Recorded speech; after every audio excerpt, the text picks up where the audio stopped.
Protagonists, when I grew up, were always the goody two-shoes. They were always doing everything they could to save everyone around them.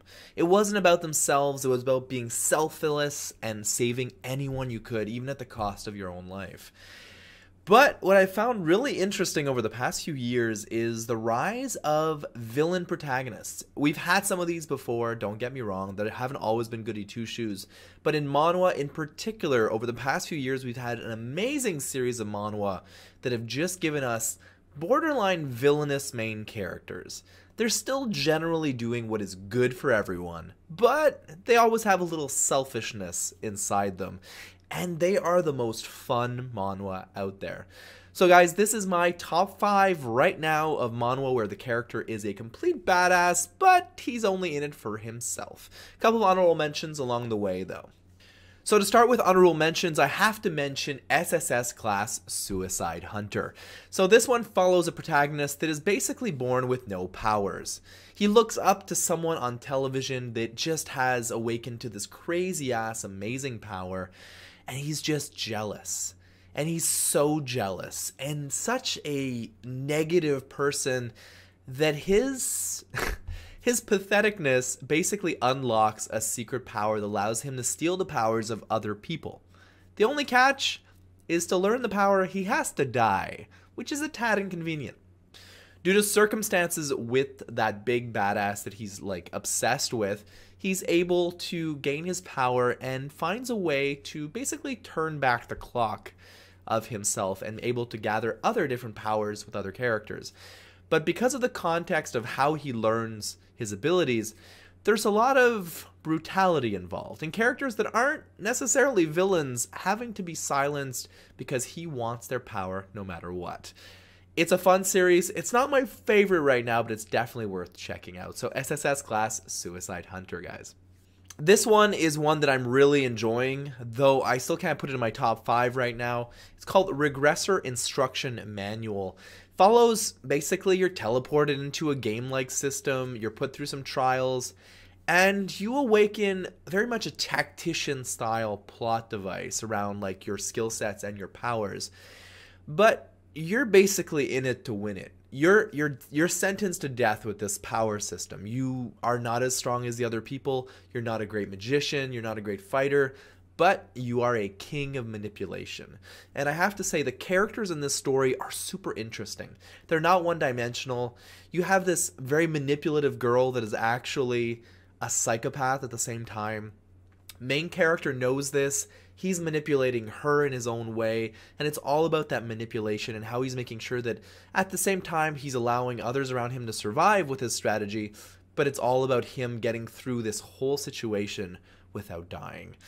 And he is not a good dude. Some stuff happens in this series that makes you really question his morality, and there's some terrible stuff that happens, but it is a blast to read, and it's definitely worth your time to check out. So at number 5, I have one that I may have talked about before, and that's Return of the Disaster Class Hero. Amazing art. It's from the same people that made Solo Leveling, and it's basically their next big push to make a killer manhwa. That being said, it's this protagonist that's been betrayed. The reason I put him in as a morally questionable kind of badass is he doesn't really ask a lot of questions. People cross him and he puts them in the dirt.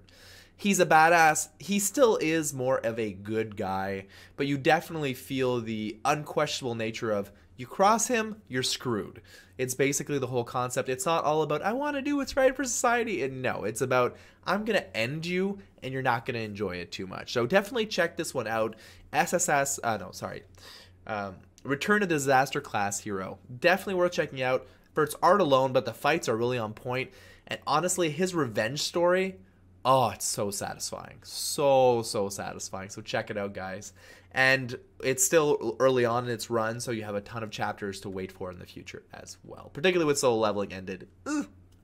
At number 4, we have I Am the Fated Villain. So this one is pretty interesting because character appears in the world. He has this amazing power level. And basically, he has this karma system where he needs to make sure he's the villain. He's supposed to get defeated by the good guy. But by manipulating situations, he's able to make the situation, the good guy go through misery, and in turn his situation gets better.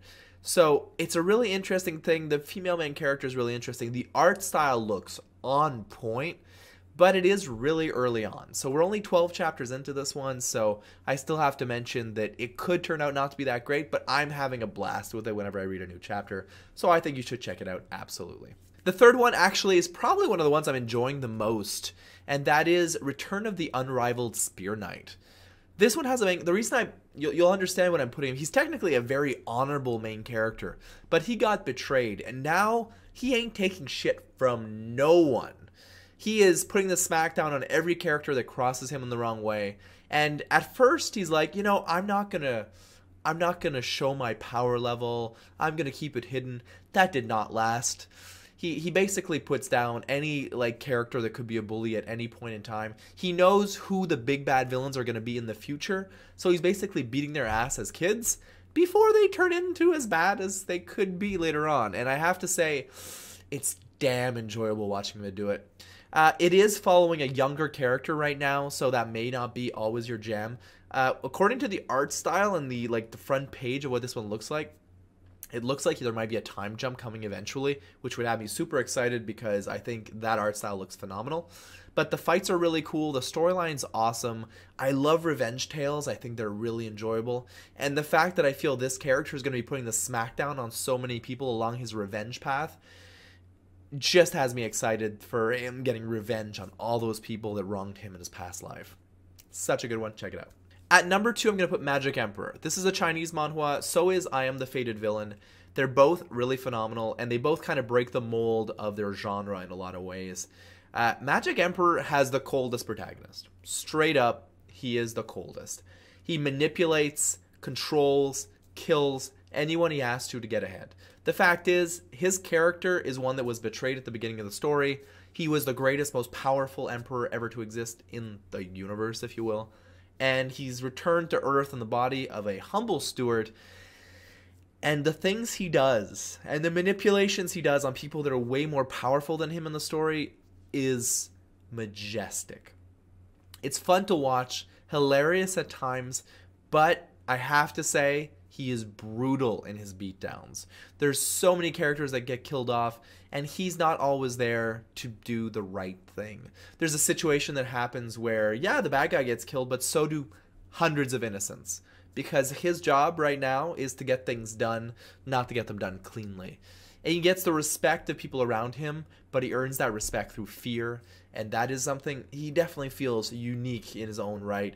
If you're not already reading Magic Emperor, definitely check it out. Zhao Yifan, I bow before you, sir. At number 1 is my favorite, okay? I have to put this. Normally Magic Emperor would have been number 1, because I think for most people, he's the best cold protagonist right now. He's owning everyone, kicking so much ass. But for me, it's the protagonist of Return of the Crazy Demon. I find it hilarious. He gives no shits. He's a mix of a complete idiot, but he's just like, on a whim, he'll kill people off. And on a whim, he'll be like, oh, I'll save everyone. He mentions it in one of the more recent chapters, but he's like, you know, on some days I could kill them all. On some days I could just go with them nicely. I don't know what my mood is today. It's one of those things that's just, what? What am I watching? It's kind of amazing. Like, if you're not already reading Return of the Crazy Demon, for me, it's one of the funniest manhwas I read. For some reason, the humor just hits for me. Which is ridiculous because I know a lot of people love Seed. The comedy doesn't hit for me, but in Return of the Crazy Demon, it's perfection for me. Sarcastic, cruel, beatdowns, potty humor sometimes. It's petty, it's stupid, but it's such a fun read, guys. You should be checking that out. Absolutely jump into that. Guys, with that, that gives you a couple of things to read. Hopefully you'll find among them some awesome series to check out. If you like this kind of stuff, please do subscribe to the channel. I would appreciate it very much. And this is my new YouTube channel, so thank you for coming by.